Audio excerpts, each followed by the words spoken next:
Hello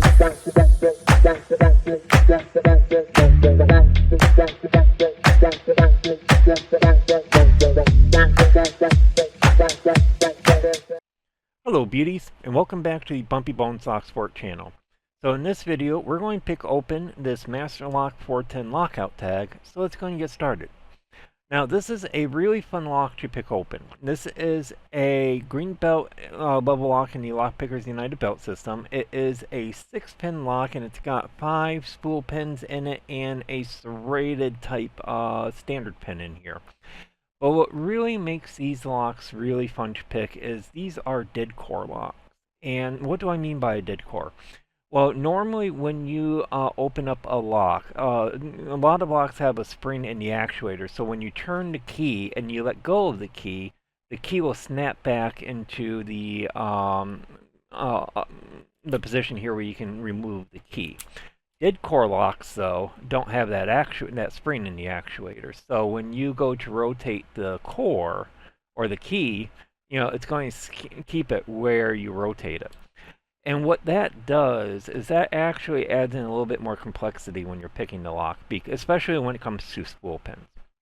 Because when you are picking the spool pin and you get into that false set, having a spring in your actuator, which is actively kind of pushing back on your core as you're picking, actually helps with the counter rotation because, when you're pushing up on that spool pin, it's going to want to force the core this way.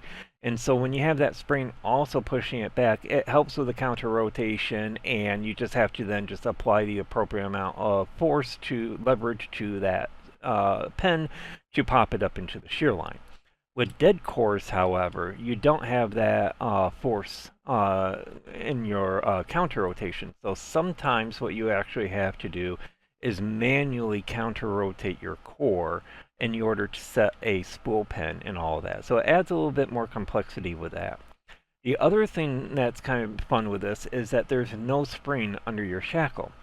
And what difference does that make? Well, when you have a spring under your shackle, what that's doing is that's always applying a force to the ball mechanic in here, which then in turn is also applying a force to your actuator, which then is also applying a force to your core.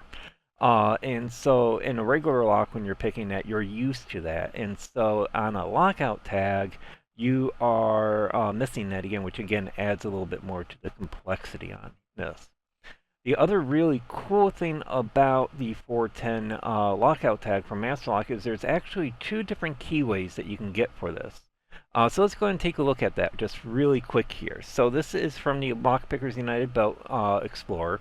And so you can see that you have the 401 keyway, which is the one that's on the red there. And then you got the 400B keyway, which is the green one. Now, the one that I have here is the 400B. I do have one of the 401s that we'll take a look at.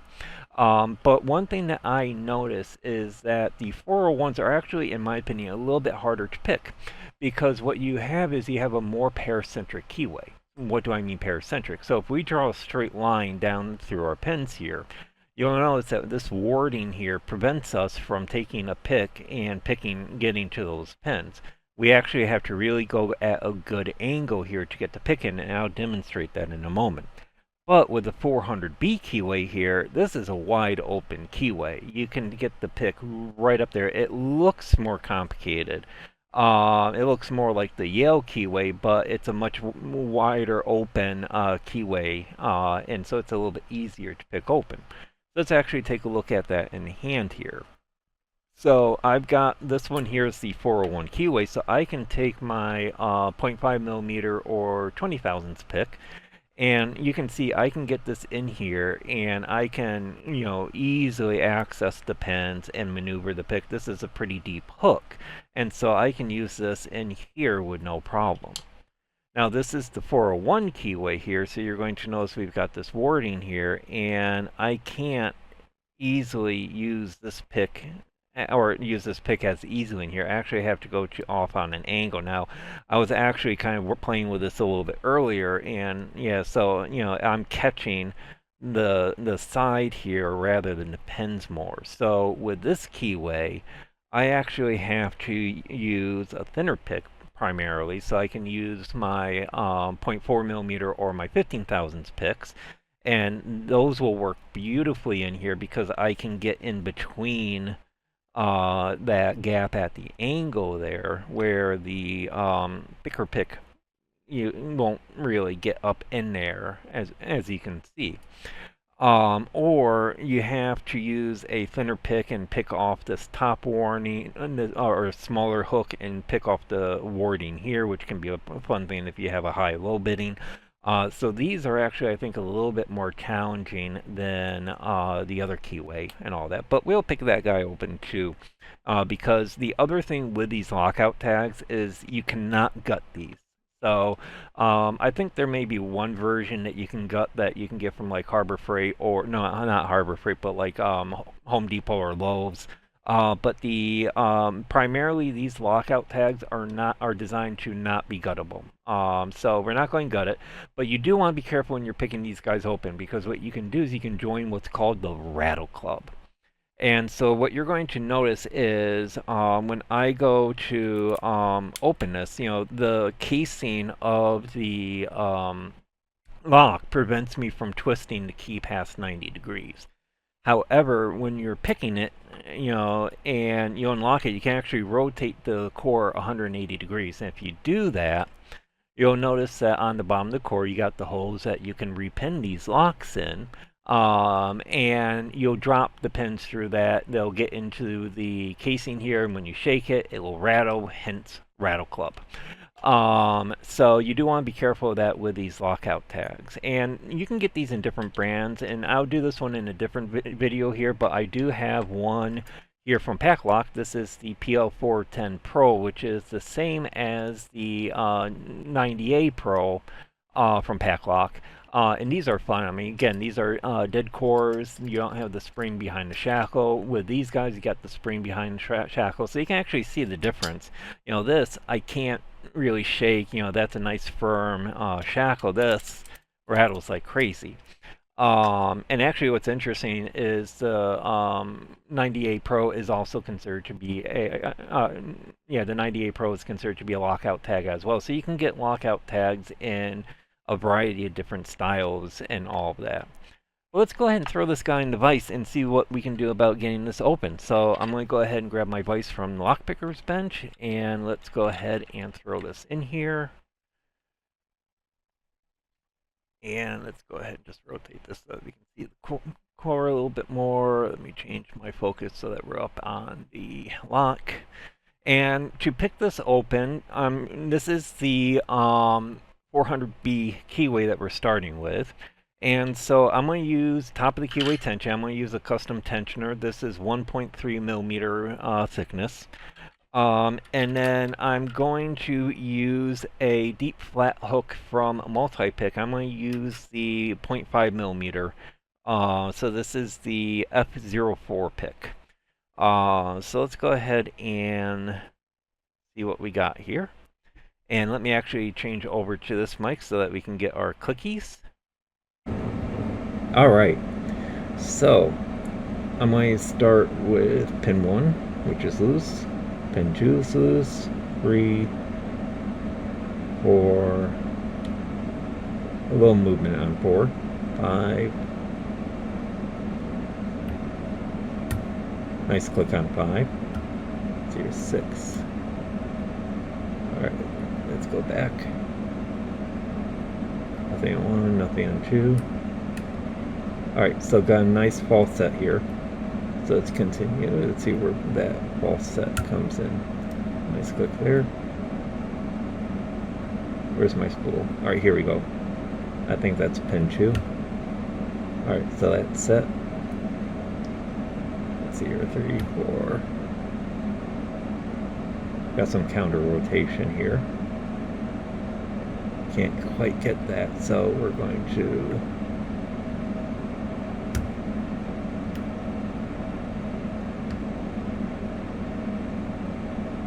counter rotate just a little bit. Alright, so I think that got set.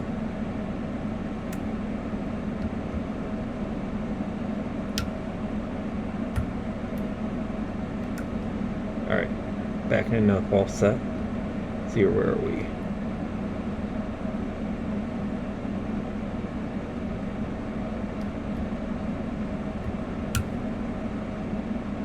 Alright. Counter rotation, this is on 6. Alright, so I think that's set. I dropped something.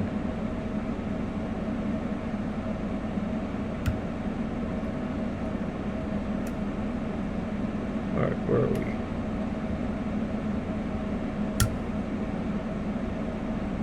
Alright, here we go. Alright, and we are open. So let me change my mic. There we go. Alright, so again, what you want to do is when you open these guys, you do want to be careful because you can see I can over-rotate this. Actually, this one's not really letting me do it, which is kind of cool. Actually, you know what? That's because this is open. So this is key retaining, so because the shackle is unlocked, it's not going to let me rotate it, but closed, you can see I can rotate this the wrong way. And so if I rotate this all the way over here, I'm going to drop the pins. And so I'm just going to go through and just lock that there. Well, let's go ahead and pick open the 401 Keyway. So let me throw this in our vise here. All right. And I'm going to, again, use the top of the Keyway. And I'm actually going to change over to my thinner pick so that I can make sure I got enough room to get up in there. So let's go ahead and change our mic again. All right. And let's see what we can do about getting this guy open.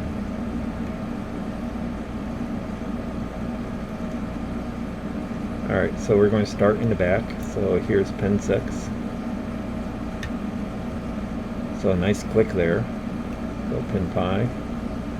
All right, nothing on pin 5. Pin 4, a little counter rotation.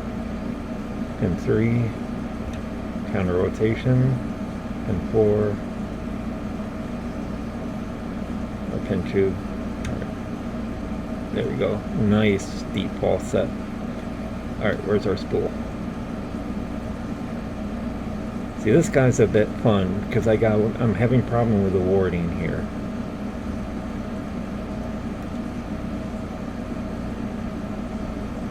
Alright, let's see here. Nope. Not there. Not there. Not that one. Not that one. Oh. Oh, come on, where are you? Oh, here we go. I think it's pin 6. Yep, pin 6. Alright. I'm going to manually counter rotate. Slowly. Alright, so now something else. Where are we? Where are you? I think pin 3. Yep, there you are.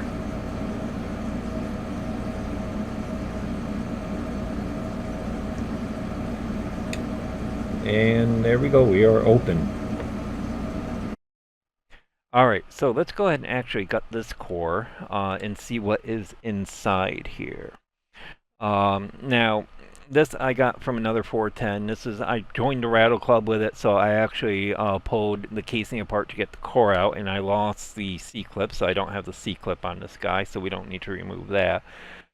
So let's go ahead and actually, and I don't have a key for it because when I was repenning it, I made a mistake and lost one of the pins, and so we are going to just remove our core here. And let me grab a core holder. And let's take a look at the security pins just here real quick. So we've got a spool pin. Got another spool pin, and let me actually change our focus so we're back on the desk here. We got another spool pin. Oop, another spool pin. All right, and that's the serrated kind of standard. I don't want to call it a serrated pin, even though it's got a couple of serrations on it. And then our pin number 6 is spool. And then let's go ahead and remove our key pins here. So there's 1, 2, 3, 4, 5, and 6. All right.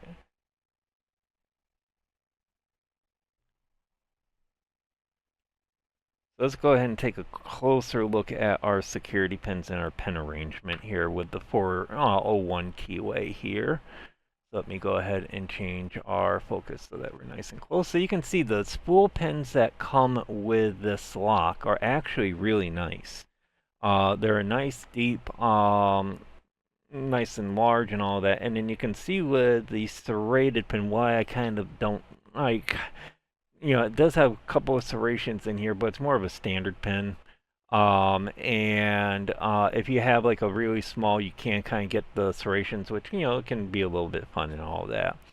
But yeah, it's a pretty fun pin. Now, I don't know, I replaced the key pins on this one. I don't think the key pins, based off pictures that I'm seeing with the regular ones that come with serrations on it, the repinning kit that I got from my American Lockmaster Lock has serrations on the key pins, so these are all key pins that I replaced because I was repinning the lock.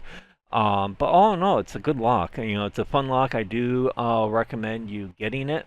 And the other thing is, if you're traveling, these are pretty fun locks to carry with you because, one, it's a plastic core or plastic body, so it is a lighter lock, and it's also a good challenging lock to kind of pick open freehand and all that too. So I hope everybody enjoyed this video. As always, do feel free to like and comment on the video and subscribe to my channel, and I hope everyone has a beautiful day, and I will see you all later.